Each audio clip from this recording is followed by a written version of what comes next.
بسم الله الرحمن الرحيم.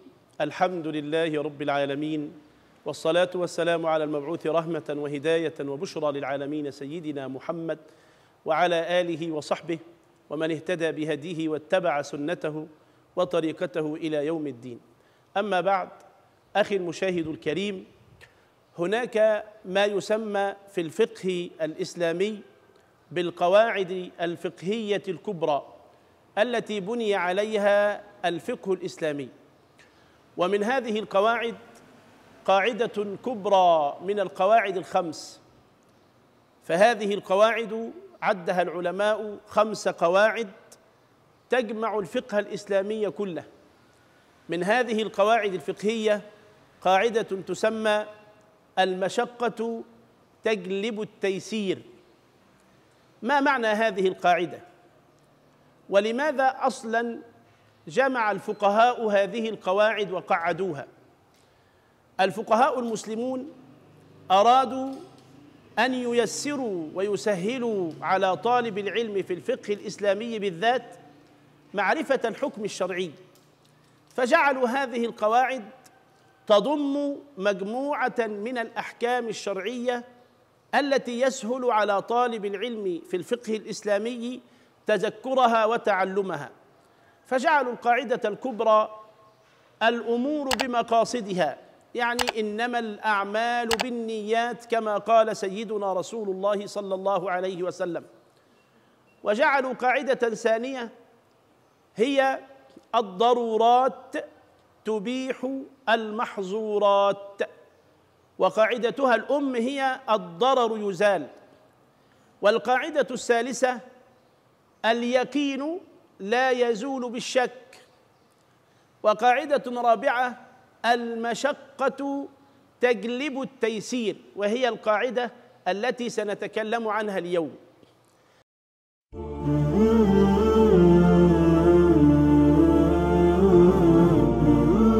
ما معنى المشقة؟ المشقة هي التكليف الشديد.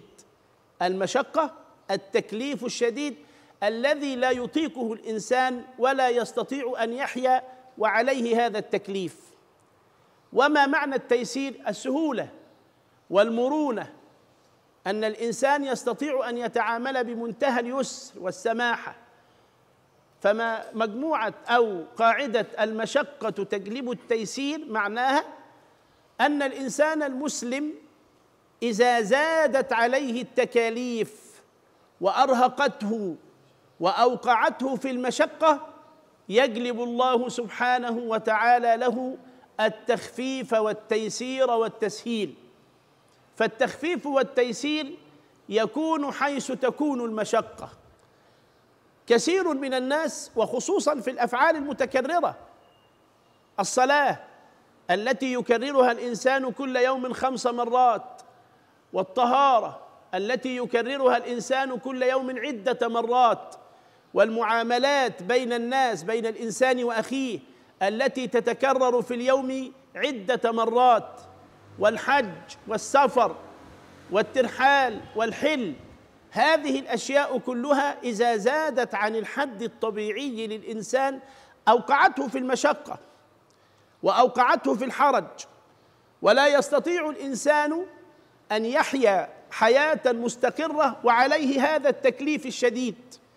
ولذلك قعد العلماء هذه القاعدة أن المشقة تجلب التيسير، يعني إذا زاد التكليف عن حده وأوقع الإنسان المسلم في الحرج فإن الله سبحانه وتعالى يأتي إليه بالفرج والتيسير والتسهيل. وأدلة هذه القاعدة كما يقول علماء الفقه قوله سبحانه وتعالى: بسم الله الرحمن الرحيم، وما جعل عليكم في الدين من حرج. وقوله سبحانه وتعالى: يريد الله بكم اليسر ولا يريد بكم العسر. وقول النبي صلى الله عليه وسلم: إن الدين يسر ولن يشاد الدين أحد إلا غلبه، فسددوا وقاربوا وأبشروا واستعينوا بالغدوة والروحة وشيء من الدلجة. وقول السيدة عائشة رضوان الله عنها تقول: ما خير النبي صلى الله عليه وسلم بين شيئين إلا اختار أيسرهما ما لم يكن إثما، فإن كان إثما كان أبعد الناس عنه. هذه أدلة هذه القاعدة التي تدل على أن الشيء المكلف به الإنسان إذا زاد عن حده وأوقع الإنسان في المشقة فإن الله سبحانه وتعالى يأتي إليه بالتيسير ويخفف عنه هذه المشقة. لماذا؟ لأن الله سبحانه وتعالى لا يريد من العبد المسلم أن يعنته ولا أن يشق عليه ولا أن يرهقه ولا أن يعذبه. التكاليف الشرعية العبادة وهكذا إنما جعلت علامة على خضوع الإنسان وعبادته لربه فقط، مجرد علامة على أن الإنسان يعبد الله سبحانه وتعالى ويطيع الله عز وجل في أوامره. إن الإنسان المسلم لا يريد الله عز وجل منه المشقة والعنت، وإنما يريد الله سبحانه وتعالى من المسلم أن يظهر له عبادته وأن يظهر له خضوعه وأن يظهر له إسلامه. كيف؟ بأن يعبد الله سبحانه. لا يريد الله عز وجل بنا العذاب ولا العنت ولا المشقة.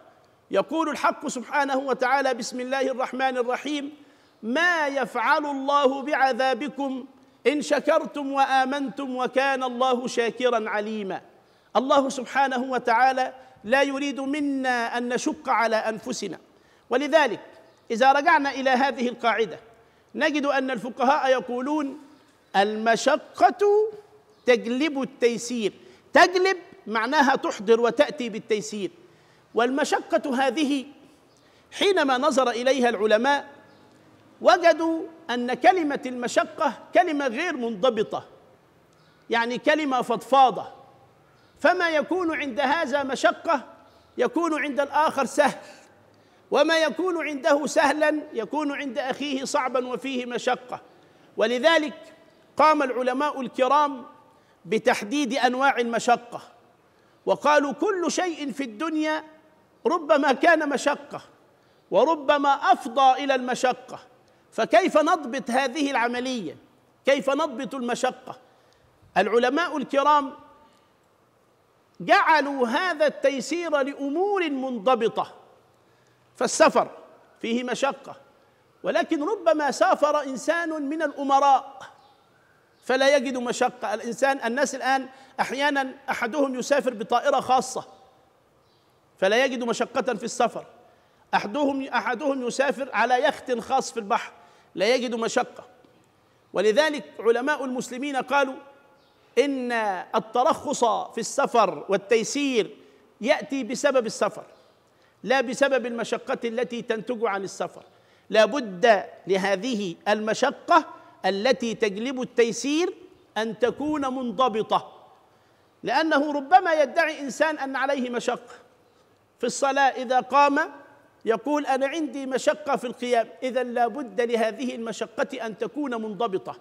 لهذه القاعدة الكبيرة التي قعدها الفقهاء شروط وضوابط وأحوال وقياسات لا بد للفقيه العالم أن يتقنها، حتى إذا أفتى الناس أفتاهم عن علم، وإذا أراد أن يطبق قاعدة المشقة تجلب التيسير يطبقها عن وعي. هذا ما نحتاجه، أن نوقع هذه القاعدة موقعها الصحيح.